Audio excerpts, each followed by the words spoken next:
नमस्कार, स्वागत है आपका ईटी नाउ स्वदेश पर। मैं हूं आपके साथ पूजा त्रिपाठी और आप देख रहे हैं हमारी खास पेशकश टैक्स मंत्रा। और इस शो में हम हमेशा की तरह आपके टैक्स से जुड़ी जो भी उलझनें हैं वो इस शो में सुलझाने की कोशिश करते हैं। आपके सवाल भी हमें ढेर सारे मिलते हैं और अगर इस शो से भी जुड़े अगर कुछ सवाल हैं आपके तो वो हमें आप भेज सकते हैं। मेल आईडी लगातार आपकी स्क्रीन पर फ्लैश होगी और इसके अलावा यूट्यूब पर आप ये शो जाकर लाइव भी देख सकते हैं। अगर वहाँ पे कुछ सवाल है आपके तो उधर भी आप अपने सवाल हम तक पहुंचा सकते हैं। चलिए अब आज के शो की शुरुआत करते हैं और आज का जो टॉपिक है वो है ई वेरिफिकेशन। इनकम टैक्स विभाग की तरफ से ये एक सुविधा दी गई है इंडिविजुअल्स को, टैक्स पेयर को, कि अगर उनके इनकम मिसमैच हो रही है, आईटीआर में अगर कुछ दिखाई दे रही है तो फिर क्या करें। इस बारे में आज हम चर्चा करेंगे क्योंकि आईटीआर भरने की तारीख भी अब नज़दीक ही आ रही है, तो उससे जुड़ी हर तरीके की प्लानिंग करना ज़रूरी है। तो आपने टैक्स बचाने की तो प्लानिंग कर ली होगी, लेकिन इसके अलावा भी ऐसा हो सकता है कि आपके इनकम से जुड़ा कुछ मिसमैच टैक्स विभाग को नज़र आ रहा हो और आप में से काफ़ी लोगों को नोटिस भी मिलना शुरू हो गया है। तो अगर आपको नहीं पता है कि नोटिस का क्या करना है और आपको टैक्स विभाग ने ये नोटिस क्यों भेजा है, क्योंकि आप तो सही तरीके से अपनी तरफ से आईटीआर भरने की कोशिश कर रहे थे, लेकिन उसके बावजूद अगर इस तरह के मामले आपके सामने आए और आपको इनकम टैक्स विभाग की तरफ से नोटिस आया, तो ऐसे में क्या करना चाहिए, ई वेरिफिकेशन क्या होता है, कैसे आपकी सुविधा के लिए है ये,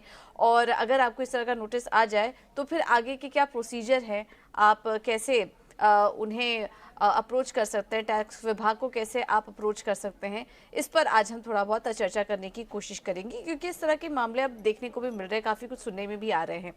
और इसमें आज हमारी मदद करेंगे जाने माने सीए और टैक्स एक्सपर्ट सुनील गर्ग। सुनील जी, हमेशा की तरह बहुत बहुत धन्यवाद आपका आज अपना कीमती समय हमें देने के लिए।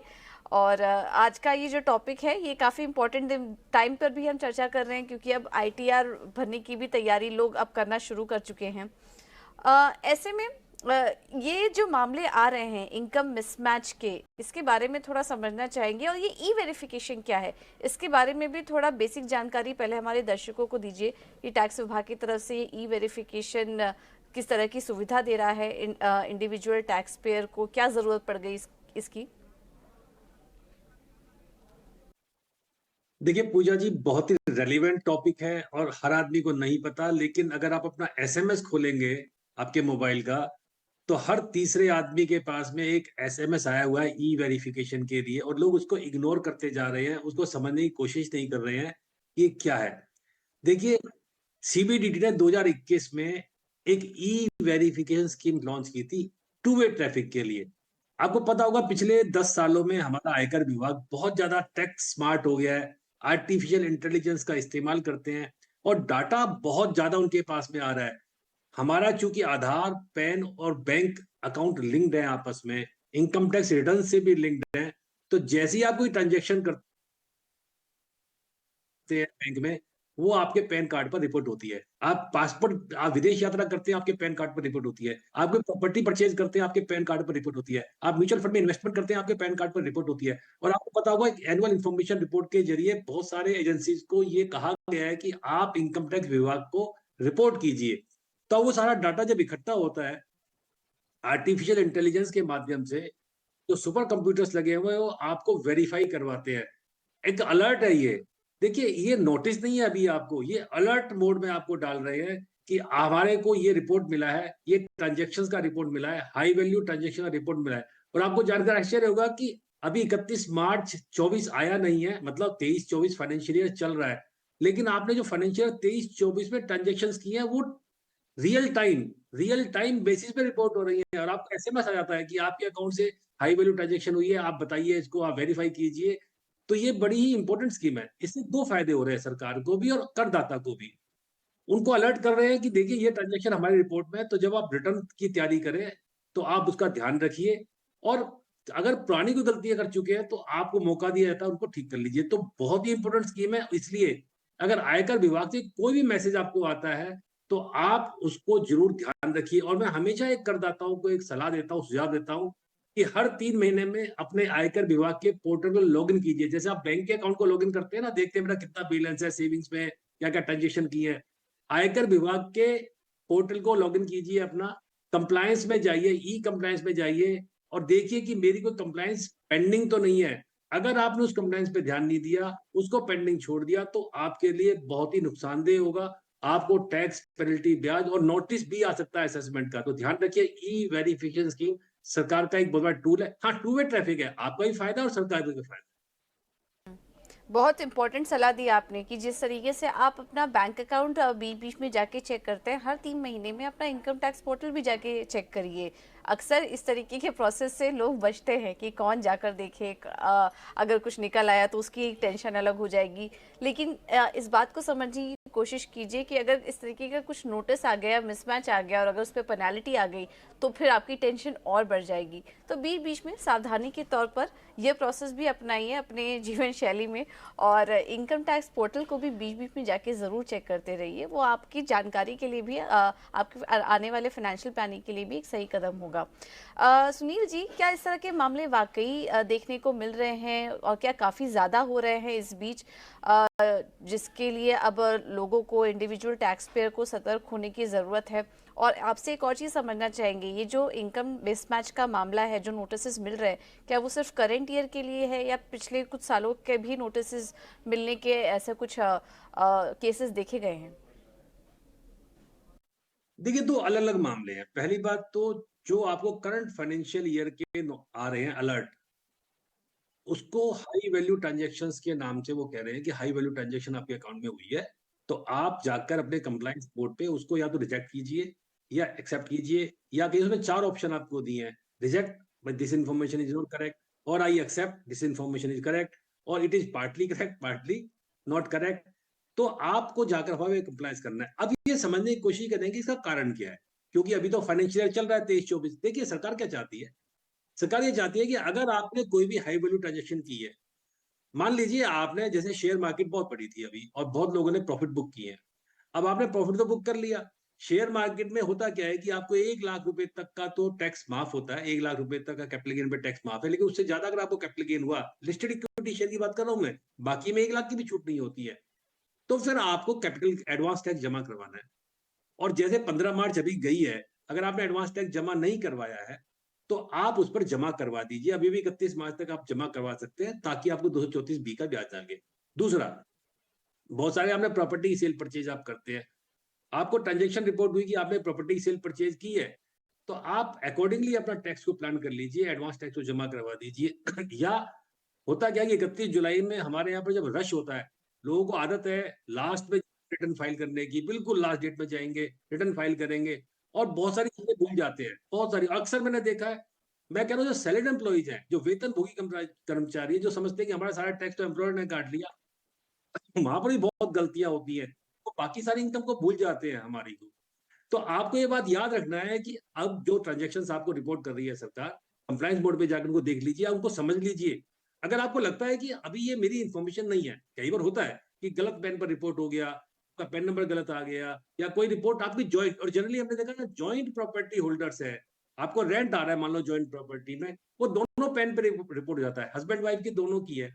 आपने जॉइंट लोन ले रखा है, वो दोनों पे रिपोर्ट हो जाता है कई बार। तो आपको बताना है कि पार्टली इन्फॉर्मेशन करेक्ट है या पार्टली सही है। तो ये उससे बेनिफिट ये होगा कि जब आप रिटर्न भरेंगे, क्योंकि ये बिल्कुल ऑटोमेटिक प्रोसेस है, और आपको पता होगा कि एनुअल इन्फॉर्मेशन स्टेटमेंट एआईएस से आपको मैच करना होता है। जब एआईएस आपका बन के आएगा, तो अभी सरकार ने आपको एडवांस में एक फीचर दे दिया हाई वैल्यू ट्रांजेक्शन का। 31 मार्च से पहले आप उनको ठीक कर लीजिए, तब की आप रिटर्न भरे तो उसमें मिसमैच ना आए। अगर आया, तो आप ये मान लीजिए आपको नोटिस आएगा और इंटीमेशन आएगी और टैक्स आपको लगा के भेज देगी सरकार। बिल्कुल। तो एआईएस हमने काफ़ी बार इस पर चर्चा भी की है, कि वो तो रिव्यू करना बहुत ही ज़रूरी है। एआईएस बहुत अच्छी एक सुविधा टैक्स विभाग की तरफ से दी हुई है, उसमें आपकी सारी जानकारी, अगर मिसमैच भी हो रहा होगा, कुछ गलत इन्फॉर्मेशन आपको लग रहा है कि एंट्री हो गई है, तो उसकी भी जानकारी आपको मिल जाएगी। तो अगर आप यही रिव्यू कर लेते हैं तो भी बहुत है। अ, अब आगे इस चर्चा को आगे बढ़ाते हैं। सुनील जी, ये जो आप हाई वैल्यू ट्रांजैक्शन की बात कर रहे हैं, इसकी कुछ एग्जांपल्स दीजिए, किस तरीके के ट्रांजैक्शन हो सकते हैं? क्या कोई लिमिट है अमाउंट की जिसके बाद ये मैसेज आपको आ सकते हैं? अलर्ट किस तरीके से भेजा जा सकता है टैक्स विभाग की तरफ से? और अगर इस तरह का कोई मैसेज आ रहा है तो फिर आयकर दाता को किस तरीके से जवाब देना होगा, क्या जवाब देना होगा? बड़ा स्पेसिफिक सवाल है। जैसे मैंने आपको बताया कि ये हाई वैल्यू ट्रांज़ैक्शन भी डिपेंड करती है। मान लीजिए आप एक छोटे व्यापारी हैं, तो आपके लिए 10 लाख की ट्रांजैक्शन भी बहुत बड़ी ट्रांजैक्शन होगी। अगर आप बड़े व्यापारी हैं तो 10 लाख की ट्रांजैक्शन आपकी ज़्यादा ट्रांजैक्शन नहीं होगी। यानी जब भी वो ऐसी मूवमेंट देखते हैं आपके अकाउंट में कि आपका अकाउंट में सेविंग अकाउंट में मान लीजिए हमेशा 50,000 40,000 पे रहता है और एक साथ 10 लाख 20 लाख रुपए आया, तो बहुत बड़ी ट्रांजैक्शन मानी जाएगी। आपको रिपोर्ट करेंगे आपका 20 लाख रुपए कहाँ से आया। दूसरा मैंने आपको पहले भी एग्जांपल दिए थे, जैसे आपने कोई शेयर्स बेच दिए, आपने कोई प्रॉपर्टी सेल परचेज कर ली है, आपका कहीं से टीडीएस आपका मान लो है, आपकी अनयूजुअल इनकम आई है, तो उसको वो रिपोर्ट कर रहे हैं। या आपके अकाउंट में कैश डिपॉजिट है, आपको पता होगा सेविंग अकाउंट में अगर आप 2 लाख रुपए ज्यादा कैश जमा करवाते हैं तो रिपोर्ट हो जाता है। करंट अकाउंट में 10 लाख ज्यादा कैश रिपोर्ट करते हैं तो रिपोर्ट होता है वो। और लोगों को नहीं पता कि ऑटोमेटिक रिपोर्टिंग सिस्टम है। तो जैसे ही कोई ऐसी मूवमेंट आती है नजर डिपार्टमेंट को, वो आपको भी दे रहे हैं हाई वैल्यू ट्रांजेक्शन का नोटिस। और आपको कुछ नहीं करना, आपको कंप्लायंस मोड में जाना है और आपको चेक करना है कि ये ट्रांजेक्शन मेरी है, नहीं है। आपको बताना है रिजेक्ट है, एक्सेप्ट है, पार्टी रिजेक्ट है, पार्टी एक्सेप्ट है। और अगर है तो फिर उसका ध्यान रखिए कि मेरे को उसको अकाउंट फॉर करना है। अच्छा, एक और क्लैरिटी लेना चाहेंगे, मतलब हाई वैल्यू ट्रांजैक्शन यानी कि अनयूजुअल ट्रांजैक्शन, लाइक अगर किसी के अकाउंट में अमूमन 25-50 हज़ार के ट्रांजैक्शन हो रहे हैं, अचानक से उस अकाउंट में लाख रुपए से ज़्यादा के ट्रांजैक्शन या 2 लाख से ज़्यादा के ट्रांजैक्शन होने लगे, तो फिर इनकम टैक्स आपके नोटिस में वो चीज़ ला सकता है, करेक्ट? बिल्कुल, बिल्कुल। कुछ तो स्टैट्यूटरी लिमिट है। मैंने बताया कि 2 लाख ज्यादा सेविंग अकाउंट में जब भी आपके अकाउंट में कैश जमा होगा, वो हाई वैल्यू में चला जाएगा। आपके करंट अकाउंट में कैश जमा होगा, हाई वैल्यू में चला जाएगा। और कुछ अनयूजुअल मूवमेंट, यानी दोनों तरह की ट्रांजैक्शंस को रिपोर्ट कर रहे हैं कि ये हमको रिपोर्ट आया है, आप इस पे अपना एक्सप्लेनेशन दे दीजिए। ठीक है, बिल्कुल। तो ई वेरिफिकेशन के ज़रिए ये सारी बातें भी पता चल सकती है। कुछ अनयूजुअल ट्रांजैक्शन अगर आपके अकाउंट के ज़रिए हो रहे हैं तो भी वो टैक्स विभाग आपके नोटिस में ला सकता है। तो ये काफ़ी अच्छी चीज़ है ये। इससे फ्रॉड वगैरह भी अगर हो रहे हैं तो मेरे ख्याल से वो भी सामने आ सकता है। अगर आपके नोटिस में वो नहीं आ रहा है तो टैक्स विभाग देखिए समय का वेट नहीं करेगा कि आईटीआर का समय आए तभी वो आपको अलर्ट करे। ये टैक्स विभाग भी आपको अलर्ट कर सकता है। बैंक्स तो अलर्ट करते ही हैं आपको, लेकिन टैक्स विभाग भी आपको यहाँ पर अलर्ट का नोटिस भेज सकता है। अगर इस पर रिप्लाई नहीं किया हमने सुनील जी, अलर्ट आ गया, टैक्स विभाग की तरफ से नोटिस आ गया और मान लीजिए हमसे मिस हो गया, हम रिप्लाई नहीं कर पाए, तो उस केसेस में क्या कुछ हो सकता है? क्या कुछ पेनल्टी हमें देनी पड़ सकती है? देखिए पूजा, एज सच पेनल्टी नहीं है अभी। और एक बात और अपने दर्शकों को बता देते हैं कि ये नोटिस नहीं है, ये मात्र आपको एक अलर्ट है। नोटिस सरकार एक स्टैट्यूटरी प्रोविजन में देती है, नोटिस नहीं है।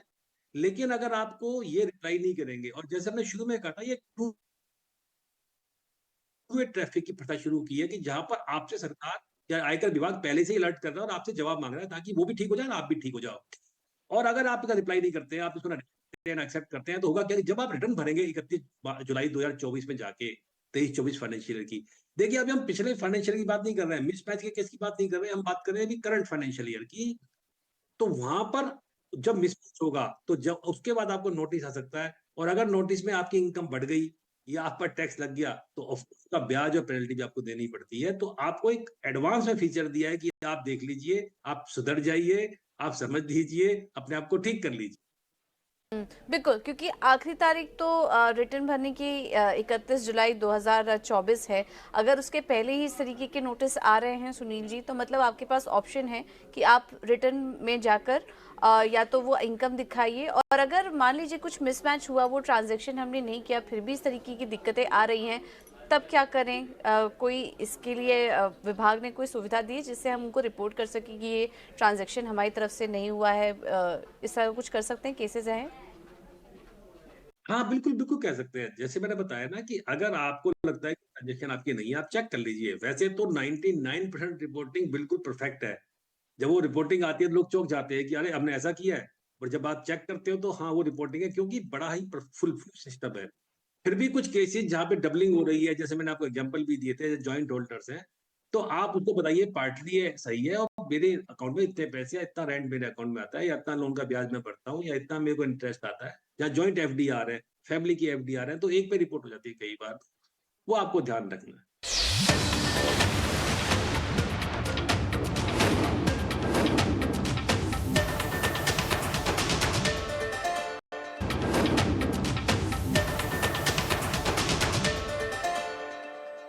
ये तो जो मिसमैच आता है इसका मतलब क्या है? मान लीजिए अगर कुछ अकाउंट ट्रांजैक्शन में अमाउंट डिफरेंस आ रहा है या कुछ आ रहा है और हमें उनको अगर नोटिस मिला है, तो फिर आप कह रहे हैं कि उसका जवाब देना चाहिए। तो थोड़ा जवाब देने का प्रक्रिया बताइए, उसका प्रोसेस बताइए कि किस तरीके पर और कहाँ जाकर इसका जवाब हम दे सकते हैं। देखिए पूजा, दो तरह के नोटिस हैं। एक हाई वैल्यू ट्रांजेक्शन जो 23-24 करंट ईयर के आ रहे हैं, एक पुराने सालों के भी आ रहे हैं, 20-21, 21-22, 22-23 के, जिनकी रिटर्न आप भर चुके हो। और आपको पता होगा कि अब 31 मार्च लास्ट डेट नहीं होती है। रिटर्न भरने की जो लास्ट डेट थी फाइनेंशियल ईयर 22-23, असेसमेंट ईयर 23-24 की 31 दिसंबर 2023 थी। यानी वो पोर्टल अब बंद हो चुका है। अब आप रिवाइज या बिलेटेड रिटर्न नहीं भर सकते। अब सवाल उठा कि मान लीजिए मुझे 20-21 या 21-22 का मिसमैच का नोटिस आ गया। मिसमैच का मतलब ये है कि आपने जो रिटर्न फाइल की और जो आपका एआईएस था, आपने उसको ध्यान नहीं दिया। वहां पर आपका मिसमैच आ गया है। आपकी इनकम ज्यादा थी, आपने रिपोर्ट नहीं की। आपने कोई ट्रांजेक्शन की, आपने रिपोर्ट नहीं की, और वो मिसमैच आपको उन्होंने कहा कि ये आपका मिस। तब आयकर विभाग के पास में दो तरीके होते हैं। एक तरीका तो क्या होता है कि वो आपको नोटिस देके, स्क्रूटनी का नोटिस देके असेसमेंट करवा लेते हैं, और वहां पर फिर असेसिंग ऑफिसर आपकी असेसमेंट करता है, और अगर आपकी इनकम को ऐड करेगा तो आपको टैक्स पेनल्टी सब देना पड़ता है। और दूसरा तरीका आपको पता होगा, माननीय वित्त मंत्री जी ने आज से 2 साल पहले जब ई वेरिफिकेशन स्कीम आई थी, तब एक स्कीम और लेके आए थे, अपडेटेड रिटर्न की। क्योंकि लोग रिटर्न में मान लो कि गलती कर दी या भूल गए, तो अब 31 दिसंबर के बाद मेरे पास पोर्टल ही बंद हो गया, तो मैं पिछले रिटर्न कैसे भरूं? तो वित्त मंत्री जी ने कहा था कि आप पिछले 2 सालों की रिटर्न भी भर सकते हैं, 2 सालों की रिटर्न भी भर सकते हैं, यानी 31 मार्च 24 तक आप 31 मार्च 22 की रिटर्न भी भर सकते हैं। बल्कि 31 मार्च 22 असेसमेंट की रिटर्न भी भर सकते हैं, अपडेटेड रिटर्न। और उसमें आपको अपने रिटर्न को बता दीजिए मिसमैच वाली को। फिर आपको जो एक्स्ट्रा टैक्स है, यानी 1 साल में भर रहे हैं तो 25%, वरना 50% आपको एक्स्ट्रा देना। सुनील जी, एक थोड़ी क्लैरिटी चाहेंगे यहाँ पे। मान लीजिए इनकम टैक्स विभाग की तरफ से मिसमैच का नोटिस हमें मिला, हम नहीं पढ़ पाए या किसी कारणवश वो मिस हो गया हमसे, फिर आईटीआर उस हमने अपनी अकॉर्डिंग ही फाइल कर लिया और इनकम टैक्स विभाग की तरफ से क्या नोटिस मिला उसकी जानकारी ही नहीं है। अब उस केस में फिर क्या होगा? क्या दोबारा से नोटिस मिलेगा या फिर कुछ पेनाल्टी आ सकती है? आपने कहा अभी तक फिलहाल कोई पेनाल्टी नहीं लग रही है, तो इस केस में क्या करें? आयकर विभाग के पास क्या ऑप्शन है और इंडिविजुअल टैक्स पेयर के पास क्या ऑप्शन है? आपको बार बार अलर्ट किया सरकार ने, आप नहीं जागे। सरकार ने आपको हर तरीके से जगाने की कोशिश की, आप नहीं जागे। तो फिर सरकार डंडा चलाती है, आपको पता होगा। फिर सरकार क्या करती है, आपको एक बकायदा नोटिस देती है, धारा 147 में, 148, 147 में एक आपको नोटिस आता है। उस नोटिस का भी आपने जवाब नहीं दिया, मान लीजिए वो जवाब आता है कि आपको ये नोटिस दिया जाता है, आप इसका जवाब दीजिए, और आपकी जो इनकम रह गई है टैक्स लगने से, उस पर टैक्स हम लगाएंगे। अगर उसका भी जवाब आप नहीं देंगे, मान लीजिए आप इतने ही आलसी हैं, आप कुंभकर्ण की नींद में सो रहे हैं, आप कोई जवाब देना चाहते, तो फिर आयकर अधिकारी क्या करता है, कैश जजमेंट असेसमेंट कर देता है आपकी जो इन्फॉर्मेशन उनके पास में है। मान लीजिए आपने रिटर्न फाइल की 10 लाख रुपए की, उनको लगता है कि आपकी इनकम 25 लाख रुपए है, तो 15 लाख रुपए आपकी इनकम में जोड़कर उस पर टैक्स, उस पर इंटरेस्ट, उस पर पेनल्टी लगा के आपको नोटिस आपके पोर्टल पे डाल देता है, क्योंकि आप आए नहीं। अब उसके बाद भी आप नहीं जागे, मान लो कि आपको नोटिस भी आ गया, टैक्स भी आ गया, पेनल्टी भी आ गई, फिर भी आपको कुछ नहीं पता चल रहा है, आप क्योंकि पोर्टल नहीं खोलते हैं, मैसेज ही नहीं पढ़ते हैं, मेल नहीं पढ़ते हैं, तो फिर सरकार आपके अकाउंट को अटैच कर सकती है। जो भी आपके बैंक के अकाउंट्स हैं उनको अटैच कर लेते हैं, रातों रात बैंक अकाउंट बंद हो जाता है, और जो पैसा है वो डिपार्टमेंट ले लेता है, आपको पता ही नहीं चलता। इसलिए अलर्ट रहिए, सावधान रहिए, सतर्क रहिए, और जो भी आपको मैसेज आता है उसको आप, जानकारी में जो आता है उसका जवाब प्रॉपर दीजिए। और अगर मान लीजिए कि कोई इनकम आईटीआर फाइल करना ही भूल गया, लास्ट डेट भी निकल गई, सारी ऑप्शंस खत्म हो चुके हैं, तो उसके बाद क्या रास्ता है? और वित्त वर्ष 2022-23 का रिटर्न भरने की अंतिम तिथि क्योंकि 31 दिसंबर 2023 थी, अगर तब भी किसी ने नहीं भरा तो अब क्या ऑप्शन है उनके पास? यहाँ पर क्या कुछ पेनाल्टी देनी पड़ सकती है? इसमें मिसमैच के बारे में भी बताइए, अगर वहाँ मिसमैच भी निकल गई है तब क्या करें? हाँ, दो बातें हैं। आप रिटर्न भरना भूल गए, मान लीजिए 22-23 की भरना भूल गए, 21-22 की भी भरना भूल गए, उससे पिछले साल की भी, तो माननीय वित्त मंत्री जी ने आपको एक एस्केप रूट दिया था अपडेटेड रिटर्न के माध्यम से, और सरकार ने कहा था कोई बात नहीं, क्योंकि अगर हम पेनल्टी लगाएंगे तो हम तो पेनल्टी भी लेंगे आपसे, ब्याज भी लेंगे, सब कुछ लेंगे। आप खुद रिटर्न भर दीजिए, और यही आपको अलर्ट, जो मिसमैच के नोटिस आपको दे रहे हैं, इसलिए दिए जा रहे हैं पिछले 2 सालों के 21 के बाद के, कि आप अपना रिटर्न भर दीजिए, और हम आपसे जो टैक्स बनेगा, अगर आप 2021 की रिटर्न भर रहे हैं तो 50% एक्स्ट्रा टैक्स देना पड़ेगा। यानी मान लीजिए आपका टैक्स नॉर्मल 1 लाख रुपए बनता है, तो ओके, 1.5 लाख ठीक रुपए है। आपको तो देना पड़ेगा। और अगर 2022 की रिटर्न भर रहे हैं, यानी 1 साल के अंदर भर रहे हैं, तो 25% एक्स्ट्रा दे दीजिए। हम आपसे कुछ भी नहीं कहेंगे, आप पे पेनल्टी नहीं लगाएंगे। तो ये आपको ध्यान रखना है कि आपको अपडेटेड रिटर्न भर के 31 दिसंबर 2023 के बाद जो पोर्टल बंद हो गया है, आप पिछले रिटर्न को भर दीजिए। अपडेटेड रिटर्न धारा 139 139 8 ए में जाके भर दीजिए। सरकार आपसे कुछ नहीं कहेगी। अपने मिसमैच को वहां पर जितना भी मिसमैच आया हुआ है उसको देखिए कि वो मेरी इनकम है कि नहीं है। अगर है उस पर टैक्स दीजिए और आराम की नींद सो जाइए। बिल्कुल। तो ये कुछ तरीके हैं, हमने आपको ई वेरिफिकेशन के बारे में बताया, इनकम मिसमैच की स्थिति में आप क्या कर सकते हैं। बहुत ही आसान तरीका है, ज़्यादा कुछ नहीं करना है। इनकम टैक्स पोर्टल में जाके बीच में रिव्यू करते रहिए, और अगर टैक्स विभाग की तरफ से कोई मैसेज आ रहा है तो उस पर ध्यान ज़रूर दीजिए। चलिए, कुछ दर्शकों के सवालों को भी शामिल कर लेते हैं। हमें भावेश जी का सवाल आया है मुंबई से। इनका कहना है कि मुझे आयकर विभाग से वित्त वर्ष 2022-23 के लिए नोटिस मिला। मेरी रिटर्न और एनुअल इंफॉर्मेशन स्टेटमेंट से मिसमैच है, और इन्होंने एक प्रॉपर्टी जिसमें कि इनके भाई भी जॉइंट होल्डर है, उन्होंने बेची थी। पूरी सेल अमाउंट उनकी आईएएस में ही रिपोर्ट हो रही थी, जबकि उस प्रॉपर्टी में 50% ही शेयर था। तो पूरा का पूरा जो अमाउंट था वो उनकी एआईएस में हो गया। अब इस केस में क्या करें, क्योंकि यहाँ पर उनके ब्रदर भी इन्वॉल्व है, तो इन्हें इस केस में क्या सलाह देंगे? कैपिटल गेन टैक्स इन पर कितना बनता है? थोड़े चिंता का विषय तो है, लेकिन इस तरह के भी मामले आ जाते हैं कभी कभार, इसलिए हम आपको कह रहे हैं कि एआईएस बीच बीच में रिव्यू जरूर करते रहिए। सुनील जी, इनको आप क्या सजेस्ट करेंगे? देखिए भावेश जी, आप हमारा ध्यान से सुन रहे हैं शो, और जैसे हमने बताया था कि डबल रिपोर्टिंग का मामला है। आप बिल्कुल ना घबराइए। आप अपने पोर्टल, कंप्लाइंस पोर्टल पे आप लिखिए this information is partly correct, जैसे मैंने बताया था कि, और उसमें आप फिर रीजन डाल देंगे कि 50% मेरा है और मैं उस हम्म। टैक्स दे चुका हूँ। तो आप क्योंकि टैक्स दे चुके हैं तो इसलिए आपको घबराने की जरूरत नहीं है। हाँ, अगर आप ये टैक्स नहीं दिया होता, आपने मान लो किसी कारण से आपने कैपिटल गेन हो गया, आपने रिपोर्ट नहीं किया होता, तो फिर आपको अपडेटेड रिटर्न वाला रूट अपनाना पड़ता। अब चूंकि आप 50% के होल्डर है, उस पर आप कैपिटल गेन दे चुके हैं, जाइए और लेकिन कंप्लायंस जरूर कर दीजिए। अगर कंप्लायंस नहीं करेंगे तो फिर आपको दोबारा नोटिस आएगा। बिल्कुल। तो ये है सलाह आपके लिए। दिल्ली से राजकुमार जी का सवाल आया है। इन्हें मिसमैच का नोटिस मिला था, और इन्होंने जब पोर्टल में जाकर देखा तो इनको पता चला। तो चलिए, अच्छी बात है, आपने पोर्टल में जाकर चेक किया। इनको बैंक डिपॉजिट पर ब्याज मिला है और टीडीएस भी कटा है, और इन्होंने अपने रिटर्न में पूरा ब्याज पर टैक्स भी दिया है। अब ये क्या करें? बहुत अच्छी बात है राजकुमार जी, आपने टैक्स दे दिया है। आपको कंप्लायंस मोड में जाना है और आपको लिखाना है this information is not correct, क्योंकि आप उस पर टैक्स दे ओके। चुके हैं। तो आप उसको कंप्लाई कर दीजिए। आपको देखिए, वो मैंने बताया कि टू वे सिस्टम है, वो फीडबैक आपसे ले रहे हैं, एक तरह से फीडबैक है। हमें इन्फॉर्मेशन आई, आप बता दीजिए सही है गलत है। ठीक है, अगर सही है और आप बता, आपने रिटर्न भर रखी है, तो मैच कर लेंगे। अच्छा, सुनील जी, इससे जुड़े क्या अगर डॉक्यूमेंटेशन वगैरह है वो भी इसमें अटैच कर सकते हैं कहीं पर? नहीं, ऐसा कोई वहां पे पोर्टल पे नहीं दे रखा कि आपको डॉक्यूमेंटेशन देना है। आपको अपनी इन्फॉर्मेशन देनी है, आपको बताना इन्फॉर्मेशन सही है गलत है, नहीं है पार्टली सही है, तो क्यों गलत है आप बता दीजिए। वो आप, देखिए मैंने बताया आर्टिफिशियल इंटेलिजेंस है, वो खुद ही उसको मैच करेंगे। बिल्कुल बिल्कुल, ठीक है। ये तो एक तरीके से आर्टिफिशियल इंटेलिजेंस है, वो अपना काम कर रहा है, और अगर आपको कुछ यहाँ पर दिक्कत है तो आप वहाँ पर जाकर सिर्फ रिप्लाई कर सकते हैं कि ये चीज़ें हैं, ये गलत रिपोर्ट हो चुकी हैं, और सिर्फ रिप्लाई करना है आपको। अभी फिलहाल इसमें इतना डॉक्यूमेंटेशन की ज़रूरत नहीं है।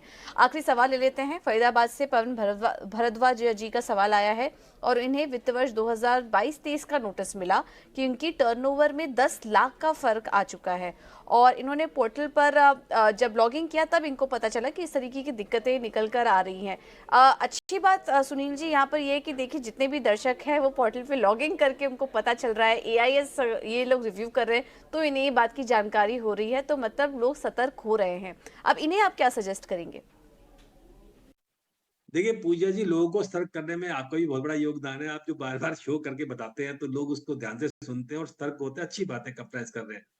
अब जैसे मैंने बताया कि अगर पवन जी आपका 22-23 में 10 लाख का टर्नओवर फर्क है, तो पहले तो अपने अकाउंट्स में चेक कीजिए कि फर्क क्यों आया है।